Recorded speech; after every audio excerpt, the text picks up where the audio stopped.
Iglesia, muchísimas gracias. Estoy muy emocionado de estar de regreso con ustedes otra vez y terminar la serie acerca de los templos del siglo XXI.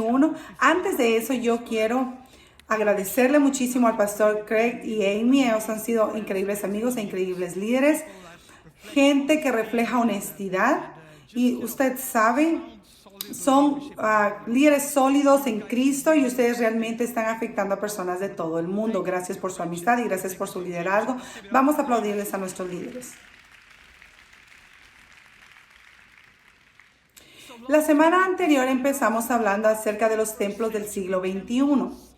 Y si usted no pudo ver la prédica, por favor regrese al internet y vaya a ver la prédica completa para ver la cobertura completa de esa primera sesión en esta miniserie. Pero para aquellos de ustedes que no pudieron participar, que no lo pudieron hacer, hablamos acerca del templo en Jerusalén, el edificio que fue levantado por el rey Salomón y por qué ese edificio sucedió. Hablamos acerca de cómo Dios eligió ese edificio por la primera vez en la historia humana para vincular su presencia a un lugar físico, por primera vez. Hasta en ese punto usted nunca podía saber cuándo o en dónde Dios iba a aparecer, pero por la primera vez el pueblo de Dios en el Antiguo Testamento, la gente judía tenía un lugar donde ellos podían ir y saber que Dios iba a estar ahí. Ahora, por supuesto, el templo ya no existe, pero los principios permanecen. Segunda de Corintios capítulo 6 dice, nosotros somos el templo del Dios viviente. Y hablamos acerca de que lo que era cierto acerca de ese templo debe de ser cierto acerca de este templo aquí y ahora. Lo que era cierto acerca de ese templo debe de ser cierto acerca de los templos del siglo XXI. Empezamos hablando acerca de cómo ese templo era visible y debido a que ese templo era visible, también nosotros deberíamos de serlo. El problema del día de hoy no es que las personas no están interesadas en el evangelio, el problema es que nosotros necesitamos más templos visibles.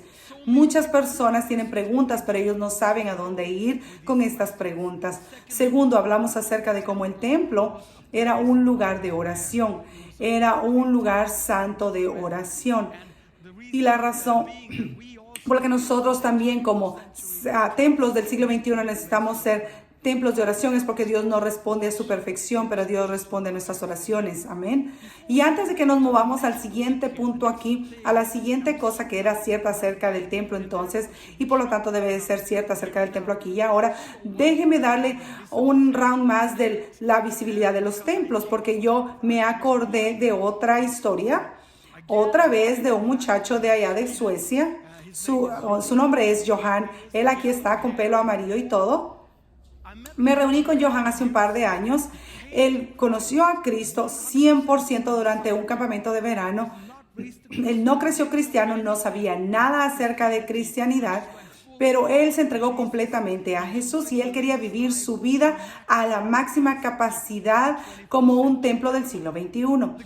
La cosa grandiosa que me encanta de gente que no tiene ningún récord de cristiandad es que ellos no piensan dentro de la caja, ¿sabe? Ellos no saben cómo hablar en cristianidad. Ellos se les ocurren estas ideas muy locas, sin filtros. Por lo tanto, cuando Johan me escuchó hablar acerca de ser un templo visible, él empezó a pensar, ¿cómo yo puedo hacer eso? ¿Cómo yo puedo ser visible? ¿Cómo yo puedo hablar? ¿Cómo yo puedo ser una ciudad en la colina y una luz al mundo? Entonces a él se le ocurrió esta idea. Él tomó su fotografía en una posición muy genial como esta. Y luego él tomó esta foto e hizo un póster en su computadora con su propia fotografía y debajo de la fotografía las palabras, yo soy un cristiano, pregúntame por qué. Él imprimió este póster 50 veces y la colgó por toda su secundaria. Eso es radical. Él me llamó 2 días después y me dice, pastor, esa ha sido la mejor cosa que yo he hecho. En 2 días, 40 estudiantes se me han acercado, me han hecho a un lado para poder hablar. Me han preguntado, Johan, ¿por qué eres un cristiano? Ellos no querían que la gente supiera que ellos tenían preguntas acerca de Dios, pero ellos no sabían a dónde ir con todas estas preguntas. Pero ahora de repente había un templo visible viendo hacia ellos desde los pósters por toda su escuela. Johann fue fantástico, él hizo toda clase de cosas. Él llegó al mundo cristiano y se dio cuenta que hay algo llamado viejitas de oración. Es un grupo de mujeres muy ancianas que oran. Entonces llamó a todos los pastores en la ciudad y les pidió el número de teléfono de todas sus viejitas que oraban. Y entonces llamó a todas las viejitas que tenían grupos de oración y las puso en horarios para cubrir cada hora de escuela en su secundaria. Entonces, alabamos a Dios por templos visibles como Él. Alabamos a Dios por templos que están llenos de oración. Mientras nos movemos hacia adelante ahora, vemos lo que era cierto en el templo antiguo y que debe ser cierto acerca de usted y yo, es que los templos del siglo XXI, número 3, es que el templo era santo. Salmos 11:4 dice, el Señor está en su santo templo. Y yo creo el concepto de santidad, pero creo que está malentendido en la comunidad cristiana. Vea, cada religión aspira por santidad. Ese es un hilo común. Usted no puede encontrar una sola religión, un sistema o una ideología que no tiene a la santidad como su meta principal. Entonces, la santidad para poder ser perdonados, la santidad para poder ser invitados por la deidad, por el Dios que vive en el cielo, santidad para ser limpio y santo. Pero mientras estudiamos cada religión, usted va a ver que todos tienen una cosa en común y es una escalera ahí en algún lugar. Es un principio de escalera y cada religión, aparte del Evangelio de Jesucristo, está utilizando esa escalera de la misma manera. El hombre necesita subir la escalera para eventualmente y esperadamente encontrar santidad ahí arriba en algún momento. Pero nosotros escalamos de diferente manera. Otros escalan por meditar o al hacer ayunos o al dar o al orar. Y en muchas direcciones y muchos números de días. Pero todo está basado en lo mismo. Pero luego usted lee el Evangelio y usted se da cuenta que hay una escalera aquí también, pero es utilizada de una manera diferente. No es nosotros escalando hacia arriba, sino que es Dios bajando. Es Dios viéndole a usted y a mí diciendo, ellos nunca van a poder lograrlo, nunca van a poder, ellos son completamente incapaces de producir santidad a través de sus propias obras. Es que yo voy a bajar desde el cielo y voy a tomarlos en mis brazos y voy a volver a subir al cielo. Y voy a alimentarlos en Cristo y te voy a sentar a la par de Cristo a la diestra del Padre y van a ser dados santidad como un regalo y no como una recompensa de una obra bien hecha. Esto significa, mis amigos, que de acuerdo con el Evangelio, la santidad no es su destino final, sino que es su punto de inicio. No es en donde usted va a terminar un día, es desde donde usted empezó al principio. Y me encanta leer acerca del bautismo de Jesús, cuando Él sale del río Jordán y los cielos se abren en dos y el Espíritu de Dios desciende sobre él y hay una voz del cielo diciendo, este es mi Hijo amado en el cual yo tengo complacencia. Por favor, iglesia, dése cuenta no solamente de lo que se le está diciendo a Jesús, sino de cuándo se le está diciendo. A Él no se le está diciendo eso al final del ministerio de Jesús como una recompensa por Él haber predicado buenos mensajes o por haber sanado a muchas personas enfermas o haber resucitado muchos muertos. Es justo al principio, antes de que Él haya predicado un solo sermón, el Señor dice, yo estoy complacido contigo, eres mi Hijo amado. Esto no es una recompensa por un trabajo bien hecho, sino que es un punto de origen. Y lo mismo con usted. La santidad no es una recompensa por un trabajo bien hecho, sino que es un regalo dado por Dios en Cristo hacia usted. Desde el primer día en que usted empezó su viaje con Jesucristo. Podemos estar agradecidos por la santidad en la iglesia de Dios. Usted me puede preguntar, pastor, ¿eso significa que no tengo que trabajar en mis debilidades, que no tengo que trabajar en mi carácter, que no tengo que trabajar en la manera en que yo hablo? Por supuesto que usted lo necesita hacer, pero vea, el trabajo que hacemos cuando hacemos eso no es trabajar para que nuestra santidad sea perfeccionada, sino que trabajamos para que nuestra santidad sea reflejada. Y hay dos cosas diferentes ahí. Usted no puede perfeccionar su santidad. Porque si usted pudiera, entonces la obra que Jesús vino a hacer no hubiera sido buena. Su santidad es perfecta desde el principio, pero ahora necesita ser reflejada. Necesita ser mostrada al mundo a través de su estilo de vida, a través de sus prioridades, a través de sus palabras, de lo que usted dice y de lo que usted no dice, a través de sus actitudes y de todo en su estilo de vida. Amén. Así es que la santidad no es su punto de destino, sino que es su punto de origen. Déjeme decirle una cosa más acerca de la santidad. Sus circunstancias nunca van a poder contaminar su santidad a menos que usted se lo permita. Sus circunstancias nunca van a poder contaminar su santidad a menos que usted lo permita. Amén. Usted puede atravesar por momentos muy difíciles, pero eso no tiene que contaminar su santidad. Es como un barco. El barco no se va a hundir debido al agua que está fuera del barco, pero el barco puede hundirse debido a toda el agua que entra en el barco.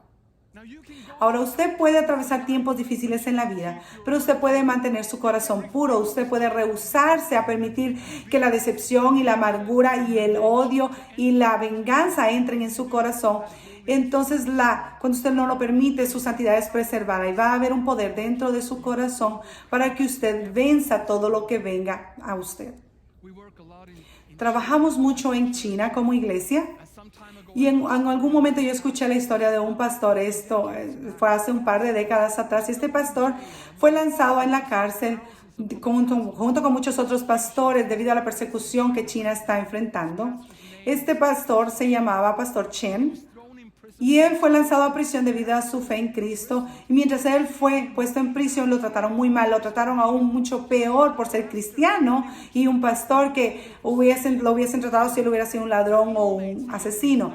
Los compañeros lo odiaban, los guardias lo odiaban y había mucho bullying y había mucha violencia y mucha tortura hacia él. Y él estaba dentro de una celda que tenía muchas personas adentro. Pero aunque él enfrentó todo este dolor y esta tortura y estos golpes, lo que realmente le molestaba más era el hecho de que él tenía un momento muy difícil para poder encontrar al príncipe de paz en esa prisión. Había mucho ruido y había muchas situaciones sucediendo que él solamente anhelaba ver la belleza del rostro del Señor y buscarlo en su santo templo. 12 años pasaron dentro de la prisión y el pastor Chen trató de encontrar esa paz al tratar de encontrarse con la presencia de Dios a pesar de lo que sucedía alrededor de él. Luego, después de 12 años, los guardias vinieron a él y le dijeron: te tenemos una nueva asignación. Y ellos eligieron esta asignación para humillarlo muchísimo más y poderlo quebrantar, porque ellos no habían podido quebrantarlo, no habían podido tener ese chance durante los 12 años anteriores. Entonces él lo traen abajo hacia el sótano de la prisión y abren la puerta hacia la alcantarilla de la prisión. Ahora, esta alcantarilla donde todas las aguas negras llegaban de 60,000 prisioneros, y le dijeron: de ahora en adelante, tu tarea, tu asignación va a ser caminar por todas las heces fecales, por todo este drenaje, desde la mañana hasta la noche, cada día, para asegurarte que haya circulación en el drenaje.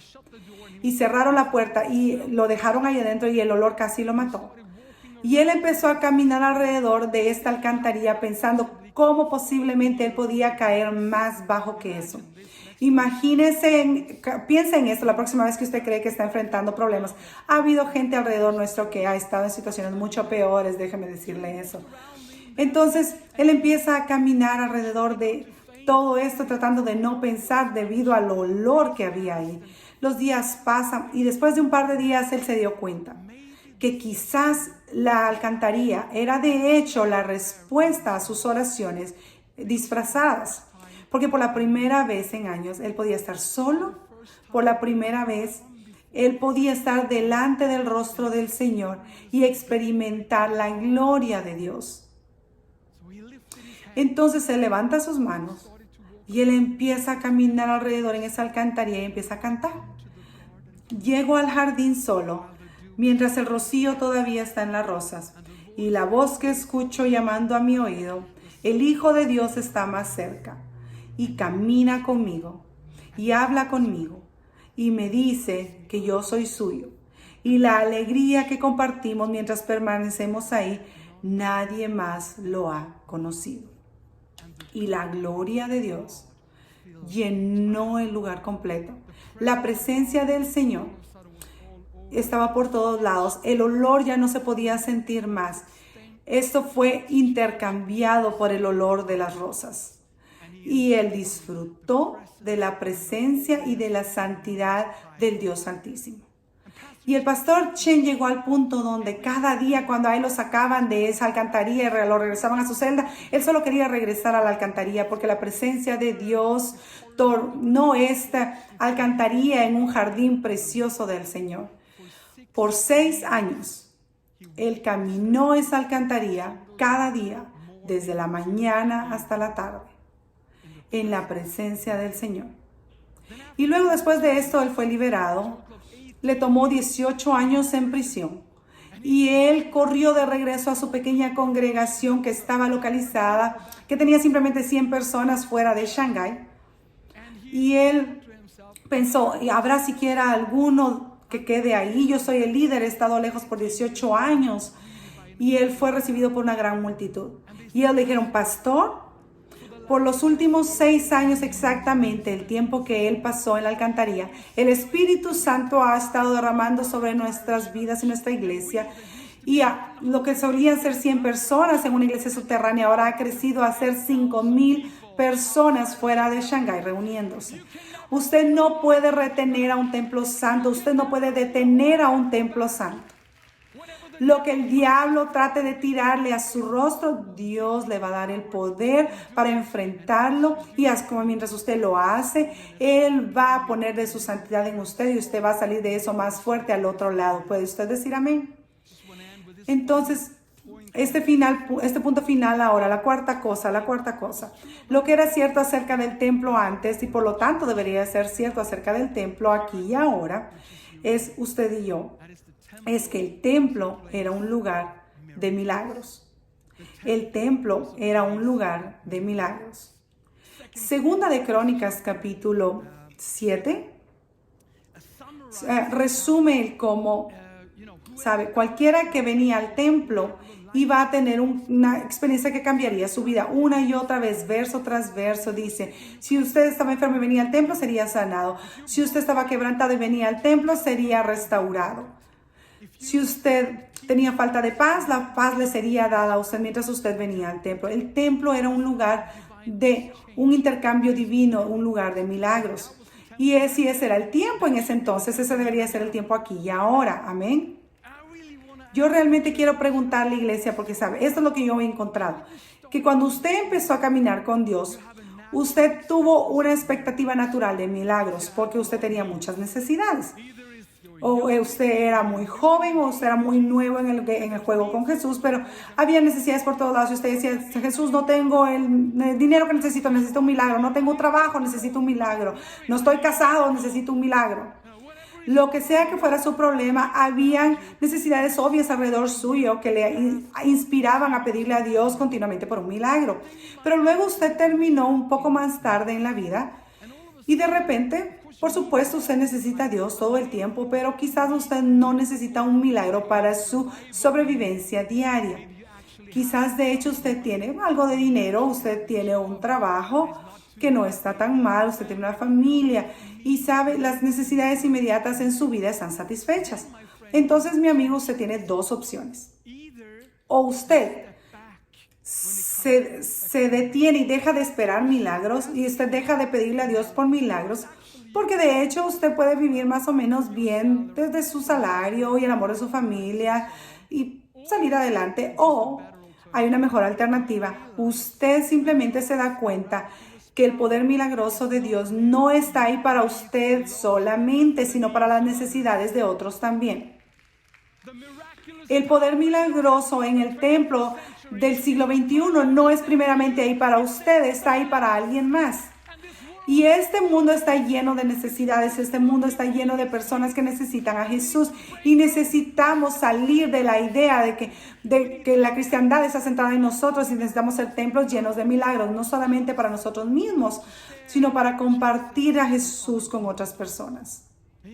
Sabe, cuando yo conocí a Jesús yo tenía 16 años. Cuando tenía 17 escuché a un misionero predicar acerca del avivamiento en la Unión Soviética. Esto fue hace muchos años antes de Perestroika y Glasnost. La Unión Soviética aún era muy comunista y a nadie se le permitía predicar el evangelio. Y aún así este misionero iba ahí todo el tiempo, predicaba el evangelio a la iglesia subterránea.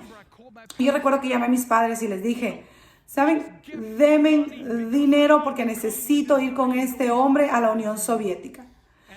Y yo les pedí que cancelaran mi fiesta de graduación y les dije, denme ese efectivo. Les dije, denme lo que ustedes puedan darme, lo que iban a gastar en la fiesta o en un regalo. Yo necesito el dinero porque necesito ir a la Unión Soviética. Y entonces llegué ahí con este misionero y nunca voy a olvidar que desde el aeropuerto íbamos de un carro a otro, cambiábamos de uno hacia otro. Eventualmente le pregunté a nuestro chofer y le dije, ¿por qué estamos cambiando carros todo el tiempo? Y él me dijo, porque la KGB nos está siguiendo. Entonces, estos son una policía soviética especializada. Y me dijeron, yo dije, he estado viendo esto en películas de acción y ahora yo estoy en medio de una película de acción. Todo lo que tuve que hacer era darle mi vida a Jesús. Y terminamos justo en medio de la nada, en una pequeña iglesia llena de 800 personas. Y yo dije, no puedo creerlo. Y mi amigo misionero estaba predicando y predicó 3 sermones de una sola vez porque la gente no lo dejaba que se bajara del escenario porque ellos habían caminado por días para escuchar el evangelio. Yo pude ver que después de la última sesión él estaba muy cansado, así es que él terminó al decir, muy bien, ahora vamos a orar por los enfermos y mi querido amigo Joaquín va a orar por ustedes. Y se bajó del escenario. Y yo estaba completamente no preparado, nunca antes he hecho eso en mi vida, tenía 17 años y yo dije,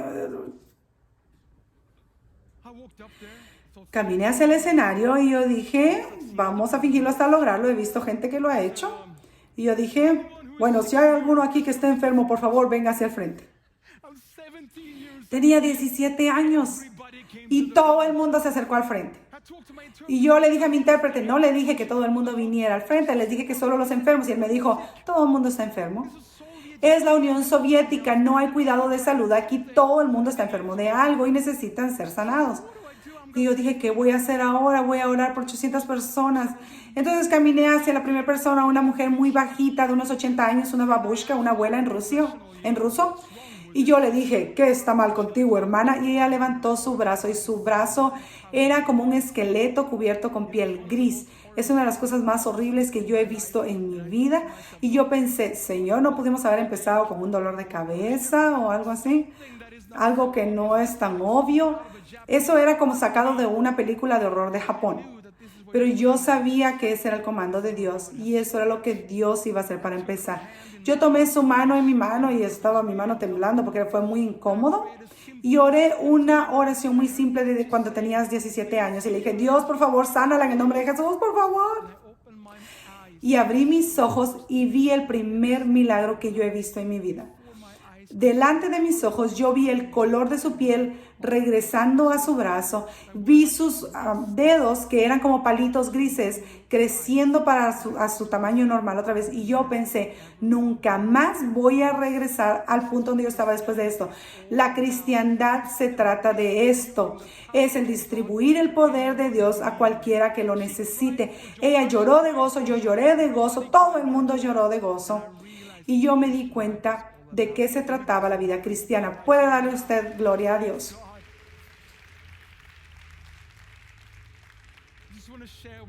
Quiero compartirle una última historia con usted, con el hecho de ser un templo lleno de milagros y compartir el poder de Dios con nuestro mundo. Quiero presentarle a otra persona de Suecia. Esta es Johanna, 16 años de edad.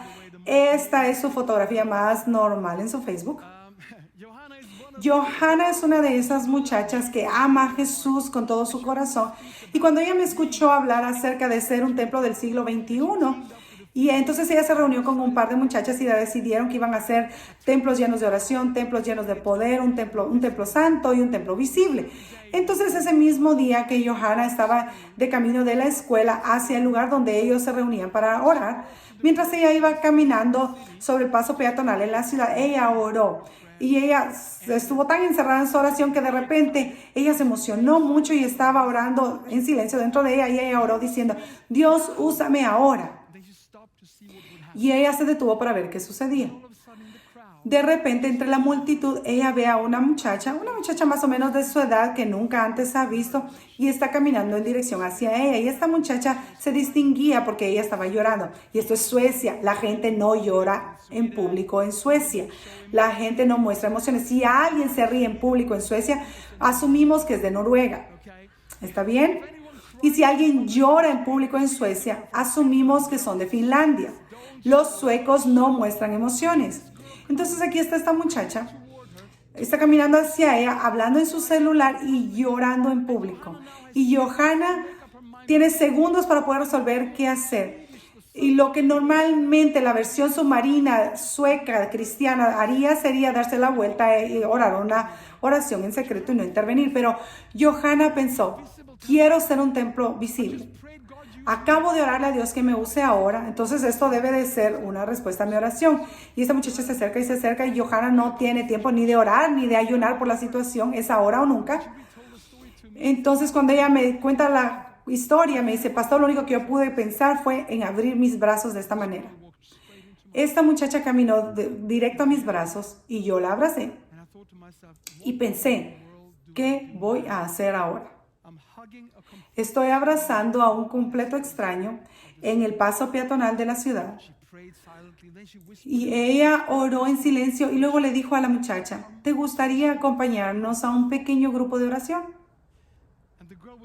Y la muchacha estaba llorando tanto que no podía ni hablar, pero Johanna sintió cómo movió su cabeza y le dijo que sí. Entonces se la llevó con sus amigos y no le pudieron decir a sus amigos lo que sucedió. Entonces solamente la abrazaron y le dijeron que Jesús la amaba y que todo iba a estar bien.